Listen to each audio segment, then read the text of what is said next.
ابن قیم کہتے ہیں کسی نیک آدمی سے کہا گیا ہم روزانہ کتنا قرآن پڑھیں؟ انہوں نے کہا اتنا پڑھو جتنی آپ خوش نصیبی اور سعادت چاہتے ہو، یعنی جتنی خوش نصیبی چاہتے اتنا پڑھتے جاؤ۔ بعض مفسرین کہا کرتے تھے جنہوں نے قرآن کی تفسیریں لکھی ہیں، ہم قرآن پڑھنے میں مشغول ہوئے تو ہمیں دنیا میں برکات اور خیرات نے ڈھانپ لیا، کیونکہ قرآن جو ہے وہ ہیلنگ بھی کرتا ہے، قرآن شفا ہے۔ پھر مشکل حالات میں جزا فضا نہیں کرنی، رونا دھونا نہیں، فضول باتیں نہیں کرنی، چڑچڑا پن نہیں ظاہر کرنا۔ رسول اللہ صلی اللہ علیہ وسلم نے فرمایا 2 آوازیں دنیا اور آخرت میں ملعون ہیں، نعمت ملنے پر گانا بجانا یعنی میوزک اور یہ سب کچھ، اور مصیبت کے موقع پر جزا فضا کرنا، رونا، حال دعائی، چیخ چلانا، یہ سب۔ پھر آپ دیکھیے کہ بندوں سے شکوہ نہیں کرنا۔ کیا ہوتا ہے مشکل ہوتی اس کو سنا کہانی، اس کو سنا، اس کو سنا، اور اس سے کیا ہوتا ہے وہ وقتی طور پہ انسان کو تھوڑے سے کتھارسس محسوس ہوتا ہے، دعا میں کمی آ جاتی۔ جب دل بھرے اور دعا کثرت سے کرے تو وہ زیادہ فائدہ مند ہے۔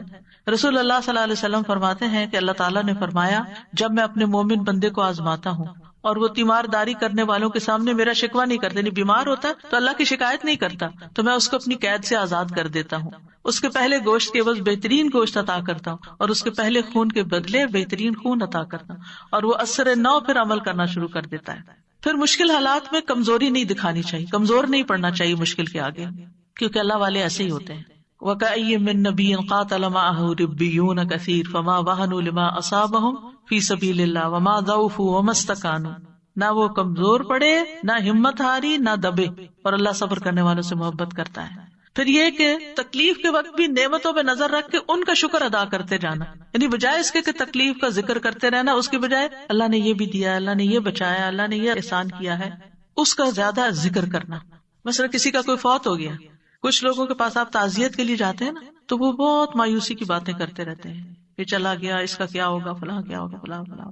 کچھ لوگوں کے پاس آپ جاتے ہیں تعزیت کے لیے، وہ اتنی پازیٹیو باتیں کر رہے ہوتے ہیں، اور وہ اچھے وقت کو یاد کرتے ہیں، وہ نعمتوں کو یاد کرتے ہیں جو کٹھے ٹائم سپینڈ کیا، جو کٹھے کام کیے، جیسے کسی کا بچہ چلا گیا، شوہر چلا گیا، یا کوئی اور، تو بہت مثبت باتیں کرتے ہیں۔ اس سے کیا ہوتا ہے اپنے دل کو بھی ٹھہراؤ ملتا ہے، اور دوسروں کو بھی جو آنے والے ہیں ان کو بھی ایک امید ملتی ہے، اور ان کو ایک سبق ملتا ہے کہ یہ کیسا اللہ کا شکر گزار بندہ ہے۔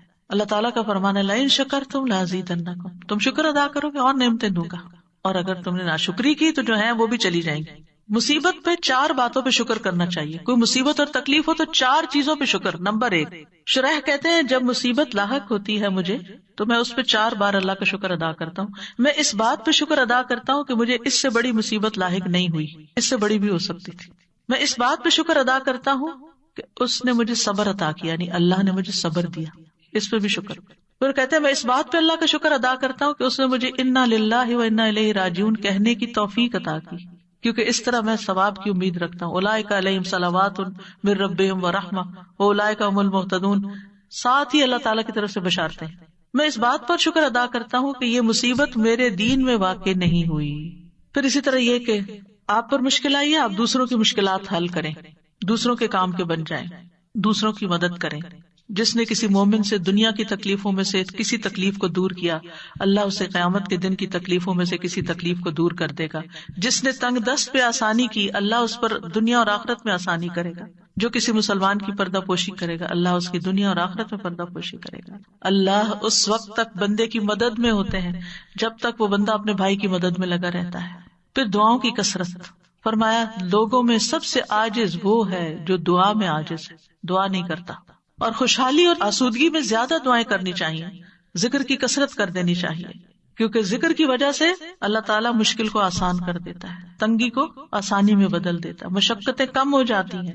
جب کسی مشکل کام پر اللہ کا نام لیا جاتا ہے تو وہ مشکل آسان ہو جاتی ہے، کسی مشقت پر اللہ کا ذکر کیا جاتا ہے تو مشقت آسان ہو جاتی ہے، کسی سختی پر اللہ کا ذکر کیا جاتا ہے تو وہ زائل ہو جاتی ہے، کسی تکلیف پہ اللہ کا ذکر کیا جاتا ہے تو وہ ختم ہو جاتی ہے۔ اللہ کا ذکر کرنا غم اور پریشانی دور کرنے کا ذریعہ ہے، ذکر کی کثرت کریں۔ اللہ تعالیٰ فرماتے ہیں لولا تستغفرون اللہ لعلکم ترحمون، کتنی چھوٹی سی کتنی پیاری آیت ہے۔ لولا تستغفرون اللہ، تم اللہ سے استغفار کیوں نہیں کرتے؟ لعلکم ترحمون، تاکہ تم پہ رحم کیا جائے، یعنی تم استغفار کرو گے تو تمہاری طرف اللہ کی رحمت آ جائے گی۔ اور تنگی کیسے پیدا ہوتی ہے؟ انسان کے گناہوں کی وجہ سے، اپنے ہی اعمال کی وجہ سے، یا پھر اللہ کے ذکر سے روگردانی کی وجہ سے۔ وَمَنْ أَعْرَضَ عَنْ ذِكْرِي فَإِنَّ لَهُ مَعِيشَةً ضَنْكًا، پھر یہ کہ عبادت کے لیے وقت نہ نکالنے کی وجہ سے بس دنیا دنیا دنیا. اللہ تعالیٰ فرماتے ہیں اے ابن آدم تم اپنے آپ کو میری عبادت کے لیے فارغ کر لو، میں تمہارے دل کو بے نیازی سے بھر دوں گا، میں تمہارا فقر دور کر دوں گا. لیکن اگر تم ایسا نہیں کرو گے تو میں تمہارے دونوں ہاتھوں کو کام میں مشغول کر دوں گا، اس کے باوجود تمہارا فقر دور نہیں کروں گا. جو شخص صرف دنیا کی فکر کرتا ہے اس کے معاملات سلجھنے کی بجائے بگڑنا شروع ہو جاتے ہیں. یعنی اگر آپ سب کچھ چھوڑ کر صرف دنیا سنوارنے کے پیچھے لگ جائیں تو وہ نہیں سنورے گی. جب دل میں ایک فقر اور ایک پریشانی لگ جائے گی تو ڈھیروں چیزیں بھی آپ کے دائیں بائیں ہوں تو آپ کو نظر نہیں آئیں گی. رسول اللہ صلی اللہ علیہ وسلم نے فرمایا جس شخص کا مقصد اور پریشانی غم دنیا ہو اور وہ دنیا کا ہی ہو کر رہ جائے اور وہ اسی کی نیت کرتا ہو تو اللہ اس کی آنکھوں کے سامنے اس کا فقر کر دیتے ہیں اور اس کے معاملات اس پر بکھیر دیتے ہیں اور اس کو اتنا ہی ملتا ہے جو اس کے لیے لکھ دیا گیا ہے. اور جس شخص کا مقصد آخرت ہو اور حرص آخرت ہو وہی اس کا ہدف ہو جائے، وہ اسی کی نیت کرتا ہو تو اللہ تعالیٰ اس کے دل میں غنا ڈال دیتے ہیں اور اس کے معاملات کو یکجا کر دیتے ہیں. اس کو اپنی حاجتوں کے لیے بھاگنا نہیں پڑتا، دنیا اس کے پاس ذلیل ہو کر آتی ہے. اور جو شخص دنیا کی فکر کرتا رہتا ہے بس اللہ تعالیٰ اس سے بے نیاز ہو جاتا ہے. رسول اللہ صلی اللہ علیہ وسلم نے فرمایا جو اپنے غموں کو ایک ہی غم بنا لے، سارے غم جمع کر کے ان کو ایک غم میں ڈال لے اور وہ آخرت کا غم، تو اللہ اس کے دنیا کے غموں سے اسے کفایت کرے گا. جب آخرت کا غم لگتا ہے تو پھر انسان آخرت کی تیاری میں لگ جاتا ہے نا، اچھے اچھے کاموں میں لگ جاتا ہے. اور جس کو پریشانیاں ادھر ادھر بھٹکا کر لے جائیں اللہ اس کی پرواہ نہیں کرے گا کہ وہ دنیا کی کس وادی میں ہلاک ہوتا ہے. اللہ کو اس کی کوئی پرواہ نہیں. یعنی آپ پریشان ہوئے، آپ نے نماز بھی ٹھیک سے نہیں پڑھی، آپ جو نیکی کے کام کرتے تھے وہ بھی چھوڑ دیے، بندوں کی خدمت مدد وہ بھی چھوڑ دی. پنجابی میں ایک لفظ ہوتا ہے ویر کے بیٹھنا، کبھی سنا یہ لفظ ویرنا؟ ایک دو لوگوں کو سمجھ آ گئی میں نے کیا کہا. جیسے بچے ہوتے ہیں نا تو اگر ماں ان کو ڈانٹ دیتی ہے تو وہ ویر کے بیٹھ جاتے ہیں، ان کو پھر وہ کہ کھا لو تو وہ کھاتے نہیں، کہتے سو جاؤ تو وہ سوتے نہیں، ان کو جو کچھ کہیں وہ ایک بات نہیں ماننے کو تیار ہوتے. اس کیفیت کو کہتے ہیں ویرنا. ناراض ہونا ہلکا، روٹ کے اکڑ کے بیزار ہو کے اڑ کے بیٹھ جانا، کوئی بات نہ سننا نہ کچھ کرنا، ضدی ڈھیٹ، یہ سارے لفظ کٹے ہیں اس میں. ہمارے گھر میں یہ لفظ استعمال ہوتا تھا جب کوئی بچہ اس طرح کی کیفیت میں نہیں، کسی کو کہا نا جلدی کرو یہ کام، نہیں کرتا، بس پھر بیٹھ کے روٹ کے اٹھے موڈ آف. بھئی کس بات سے؟ کوئی پتہ نہیں. کھا لو نہیں کھانا، اسکول جاؤ نہیں جانا، یعنی کوئی بات نہ ماننا. تو جب کوئی بندہ یہ رویہ اختیار کر لیتا ہے تو پھر اللہ تعالیٰ اس کی پرواہ چھوڑ دیتا ہے کہ وہ کہاں ہلاک ہوتا ہے وہ ہو جائے جہاں ہوتا ہے، کیونکہ وہ نہ اللہ کی سنتا نہ بندوں کی سنتا ہے. ایگوئسٹک ہے نا کہ بس جو میرے دل میں آ گیا میں نے تو وہ کرنا ہے، نہ ماں باپ کی پرواہ، نہ کسی اور کی پرواہ، نہ کسی کی شرم و حیا، نہ کچھ. تو پھر ایسی صورت میں اگر کوئی بندہ اللہ سے ناراض ہو کے بیٹھا ہوا ہے یا ایون بندوں سے بھی ناراض ہو کے بیٹھا ہوا ہے، یعنی ناراضگی میں ہمیں کمیونیکیشن بڑھانی چاہیے. عام طور پر دیکھا گیا لوگوں کی عادت کیا ہوتی ہے، ناراض ہوئے تو بات ہی نہیں کرنی، سب سے پہلے تو بولنا چھوڑتے ہیں. بھئی سمجھ کیسے آئے کہ آپ کو کیا مشکل ہے؟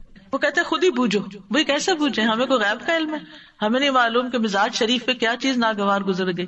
تو یہ چیزیں کسی اور کو نقصان نہیں دیتی، یقین کریں یہ جو کرتا ہے اسی کو نقصان دیتی. اللہ تعالیٰ بھی اس کی پرواہ چھوڑ دیتا ہے اور بندے بھی ایک دو دن ناز نخرے اٹھاتے ہیں پھر اس کے بعد چھوڑ دیتے ہیں کہ یہ تو اپنی ہی ماننے والا ہے، جب اس کا اپنا موڈ ٹھیک ہوگا تو وہ ٹھیک ہو جائے گا خود ہی، چھوڑو اس کو. اپنے اس خول سے باہر نکلنا ہے، انا سے باہر نکلنا ہے، اپنی غلطی ڈھونڈنی ہے. اس طرح کی جو کیفیات میں اصل میں شیطان کی طرف سے آتی ہے، اور شیطان انسان کا سب سے بڑا دشمن ہے. وَأَمَّا مَن بَخِلَ وَاسْتَغْنَىٰ، یہ اس کی ایک تفسیر ہے. وَكَذَّبَ بِالْحُسْنَىٰ، نیکی کی بات، کوئی مشورہ، کوئی نصیحت سب جھٹلا دی. فَسَنُيَسِّرُهُ لِلْعُسْرَىٰ، ہم اس کے لیے اور مشکل پیدا کریں گے. تو ہمیں آخر میں دعائیں بھی مانگنی چاہیے. کون سی دعائیں فائدہ دیتی ہیں؟ ایک تو یہ ہے سورۃ کہف والی جو میں نے سب سے پہلے بتائی، ربنا آتنا من لدنک رحمتا وہیئ لنا من امرنا رشدا. پھر اس کے بعد رب اشرح لی صدری ویسر لی امری. خاص طور پر جب کوئی کام مشکل ہو جائے نا تو یہ دعا پڑھ کے ویسر لی امری ویسر لی امری ویسر لی امری، تکرار کے ساتھ، اصرار کے ساتھ اپنا وہ معاملہ سامنے رکھ کے اللہ میرا یہ کام آسان کر دے. اور شرح صدر کیا ہوتا ہے؟ اے اللہ میرے سینے کو نور سے بھر دے، ایمان سے بھر دے، حکمت سے بھر دے، کیونکہ مشکل وقت میں ان سب چیزوں کی بڑی ضرورت ہوتی ہے. ایمان سے ہی مقابلہ کیا جا سکتا ہے مشکلات کا. ایمان ہوتا ہے تو تکلیفیں بھی برداشت ہو جاتی ہے، صبر بھی آ جاتا ہے. اور پھر یہ کہ میرا وہ کام، وہ راستہ میرے لیے آسان کر دے. کہ جس سے میں چل کے تیری طرف آ جاؤں، تیرا بن جاؤں، اور اس راستے کی جو سختیاں اور مشکلات ہیں وہ میرے لیے آسان کر دے. پھر لا الہ الا انت سبحانک انی کنت من الظالمین. رسول اللہ صلی اللہ علیہ وسلم نے فرمایا کیا میں تمہیں ایسی چیز نہ بتاؤں کہ جب تم میں سے کسی آدمی کو رنج و الم اور دنیا کی آزمائشوں میں سے کوئی آزمائش آئے تو وہ اس دعا کو پڑھے تو اس کی تکلیف دور ہو جائے گی. تو آپ سے کہا گیا کیوں نہیں؟ آپ نے فرمایا وہ مچھلی والے کی دعا ہے، لا الہ الا انت سبحانک انی کنت من الظالمین. اللہ غلطی میری اپنی ہے، میرا قصور ہے، تو مجھے معاف کر دے اور اس مشکل کو آسان کر دے. اللہ اللہ ربی لا اشرک بہ شیئا، شرک سے بیزاری اور برات کا اعلان. رسول اللہ صلی اللہ علیہ وسلم نے فرمایا جس کو کوئی پریشانی یا غم یا بیماری یا سختی لاحق ہو، پریشانی، غم، بیماری، سختی، اور وہ یوں پڑھے اللہ ربی لا شریک لہ، ایک یہ ورژن ہے اللہ ربی لا شریک لہ، اور ایک ہے اللہ اللہ ربی لا اشرک بہ شیئا، تو وہ تکلیف اس سے دور کر دی جائے گی. پھر دعا ہے اللہم لا سہل الا ما جعلتہ سہلا وانت تجعل الحزن سہلا اذا شئت. اے اللہ کوئی کام آسان نہیں مگر جسے تو آسان کر دے، اور جب تو چاہتا ہے مشکل کو آسان کر دیتا ہے. اللہ کے لیے تو کچھ مشکل نہیں، مشکل ہمارے لیے، تو اللہ تعالیٰ آپ اس مشکل کو آسان کر دیں، یعنی آپ اس سختی کو نرمی میں بدلیں گے، آسانی کر دیں گے تو ہی آسانی ہوگی. یہ دعا حزن اور حزن دونوں طرف سے پڑھی جاتی ہے. حزن غم کو کہتے ہیں اور حزن سختی کو کہتے ہیں. پھر ابو موسیٰ رضی اللہ عنہ کی دعا ہے، جب وہ نماز سے فارغ ہوتے تو کہتے اللہم اغفر لی ذنبی ویسر لی امری وبارک لی فی رزقی. کتنی خوبصورت دعا ہے، نماز کے بعد پڑھتے تھے وہ. یہ صحابی کی دعا ہے، نبی صلی اللہ علیہ وسلم کی نہیں، لیکن بڑی خوبصورت دعا ہے. اے اللہ میرے گناہ معاف کر دے، میرے معاملے کو آسان کر دے، یعنی ہر نماز کے بعد جو معاملہ آپ کو پریشان کر رہا ہے، اور میرے رزق میں برکت عطا کر دے. پھر لا الہ الا اللہ الحلیم الکریم، لا الہ الا اللہ العلی العظیم، لا الہ الا اللہ رب السماوات السبع ورب العرش العظیم. ابن عباس کہتے ہیں نبی صلی اللہ علیہ وسلم نے فرمایا یہ کلمات ہیں جن سے کشادگی ہو جاتی ہے، آسانی ہو جاتی ہے. ان میں کیا ہے؟ صرف اللہ سبحانہ وتعالیٰ کی تعریف اور اللہ کی صفات بیان ہوئی، توحید کا اقرار ہے، الحلیم الکریم کے واسطے سے دعا ہے، پھر توحید کا اقرار ہے، پھر العلی العظیم کے واسطے سے دعا ہے، پھر توحید کا اقرار ہے، پھر ربوبیت کے واسطے سے دعا ہے، پھر رب السماوات السبع اور رب العرش العظیم. بس انسان پریشان ہوتا ہے نا تو سمجھ بھی نہیں آتی مانگے کیا کہیں، تو اس طرح اللہ کا ذکر شروع کر دینا چاہیے. پھر ہے اللہم احسن عاقبتنا فی الامور کلہا واجرنا من خزی الدنیا وعذاب الآخرہ. اے اللہ ہمارے تمام معاملات کا انجام اچھا کر دے اور ہمیں دنیا کی رسوائی اور آخرت کے عذاب سے محفوظ رکھ. تو یہ سارے معاملات میں آسانی اور انجام کی خوبصورتی کی دعا ہے. پھر ہے اللہم انی اعوذ بک من ضیق الدنیا وضیق یوم القیامہ. اے اللہ بے شک دنیا کی تنگی سے اور قیامت کے دن کی تنگی سے میں تیری پناہ چاہتا ہوں. پھر ایک اور بہت خوبصورت دعا ہے. ابن عمر کہتے ہیں ایسا کم ہی ہوتا کہ رسول اللہ صلی اللہ علیہ وسلم کسی مجلس سے اپنے صحابہ کے لیے یہ دعا کیے بغیر اٹھے ہوں. اللہم اقسم لنا من خشیتک ما تحول به بیننا وبین معاصیک ومن طاعتک ما تبلغنا به جنتک ومن الیقین ما تهون به علینا مصیبات الدنیا، یا دوسرے ورژن میں مصائب الدنیا، ومتعنا باسماعنا وابصارنا وقوتنا ما احییتنا واجعلہ الوارث منا واجعل ثأرنا علی من ظلمنا وانصرنا علی من عادانا ولا تجعل مصیبتنا فی دیننا ولا تجعل الدنیا اکبر ہمنا ولا مبلغ علمنا ولا تسلط علینا من لا یرحمنا. اے اللہ ہم میں اپنا خوف اتنا تقسیم کر دے کہ وہ ہمارے اور ہمارے گناہوں کے درمیان حائل ہو جائے. اور یہاں خشیت کی بات کی گئی ہے جو علم سے آتی ہے، جو خوف علم کی وجہ سے پیدا ہوتا ہے، کہ اللہ ہمیں ایسا علم عطا کر اور اس علم کے ساتھ ایسا اپنا ڈر دے کہ ہم گناہوں سے بچ جائیں، کیونکہ گناہ مصیبتیں لاتے ہیں. اور اپنی فرما برداری اتنی تقسیم کر دے کہ وہ ہمیں تیری جنت تک پہنچا دے، کیونکہ اطاعت کے کام ہی انسان کو جنت تک لے جاتے ہیں. اور اتنا یقین عطا کر دے کہ ہم پر دنیا کی مصیبتیں آسان ہو جائیں، یعنی اتنا زیادہ ایمان کا آخری درجہ نا یقین، یعنی ایمان کی مضبوطی عطا کر دے کہ جس کی وجہ سے ہمیں دنیا کے غموں کی پرواہ نہ رہے. اور جب تک تو ہمیں زندہ رکھے، ہماری سماعت، ہماری بصارت اور ہماری قوت سے ہمیں فائدہ عطا کر. یعنی ہمارے آنکھیں، کان، ہماری ساری قوتیں، صلاحیتیں کام کرتی رہے، ہم بیکار ہو کے بستر پہ نہ پڑ جائیں، اور اسے ہمارا وارث بنا دے. یعنی بعد میں بھی یہ ہمارے اعضاء ہمارے لیے ایسا کام چھوڑ کے جائیں کہ جو صدقہ جاریہ بن جائے، اور ہمارا انتقام اسی تک محدود کر دے جو ہم پر ظلم کرے. یعنی ہم کسی پر زیادتی نہ کریں. دشمنوں کے مقابلے میں ہماری مدد فرما، اور ہمارے دین میں مصیبت نازل نہ فرما. یعنی کوئی ایسی تکلیف نہ ڈالنا کہ میں دین سے دور ہوں، اور نہ ہی دنیا کو ہمارا سب سے بڑا غم و ہم بنانا، اور نہ ہی ہمارے علم کی انتہا کہ ہم صرف دنیا کا ہی علم جانتے ہوں اور دین کا ہمیں نہ پتا ہو. اور ہم پر ایسے شخص کو مسلط نہ کرنا جو ہم پر رحم نہ کرے. کتنی خوبصورت دعا ہے. کیونکہ آپ دیکھیں کہ جب اللہ کی خشیت مانگتے ہیں تو خشیت ہمیں گناہوں سے روک دیتی، اطاعت مانگتے ہیں تو اطاعت جنت تک لے جاتی ہے. یعنی اللہ کی فرمانبرداری سے ہی اللہ کے پاس جا سکتے ہیں نا، جنت میں. یقین مانگتے ہیں جو ایمان کا اعلیٰ ترین درجہ ہے، تو ابن مسعود کہتے ہیں یقین مکمل ایمان ہے. دنیا مصائب کا گھر ہے، انسان میں جتنا ایمان کبھی ہوگا اس میں شک نہیں ہوگا، اس کے لیے مصیبتیں برداشت کرنا آسان ہوگا. اور ایمان کا آخری چھٹا رکن قضاء و قدر پر ایمان لانا ہے. یعنی جو تو فیصلے ہمارے بارے میں کرے ہمیں اس پر راضی کر دے، اور ہم اپنی صلاحیتوں کو آخری سانس تک صرف تیری رضا میں استعمال کریں، اور مرنے کے بعد بھی ان سے ہمیں فائدہ پہنچتا رہے. اور جس نے ہم پہ ظلم کیا تو خود اس سے بدلہ لے. اور جو ہم سے عداوت رکھتا ہے، جس میں شیطان سب سے بڑا دشمن ہے ہمارا، اور اس کے علاوہ بھی جو ہم سے عداوت رکھتے ہیں، منافقین ہیں، مشرکین ہیں، اور کوئی اور بھی، اور خصوصاً ہمارے دین کا جو دشمن ہے، ہمیں ان پر کامیابی عطا کر. وانصرنا علی من عادانا، ان کے خلاف ہماری مدد فرما، اور ہمارے دین میں مصیبت نہ آئے. یہ نہ ہو کہ کسی آزمائش کی وجہ سے ہماری نمازیں چھوٹ جائیں، یا کسی بدعت میں پڑ جائیں، یا کسی شرک میں مبتلا ہو جائیں. آپ نے دیکھو کہ لوگ نجومیوں کے پاس چل پڑتے ہیں اور غلط کام کرنے لگتے ہیں، تعویذ گنڈے کرنا شروع کر دیتے ہیں.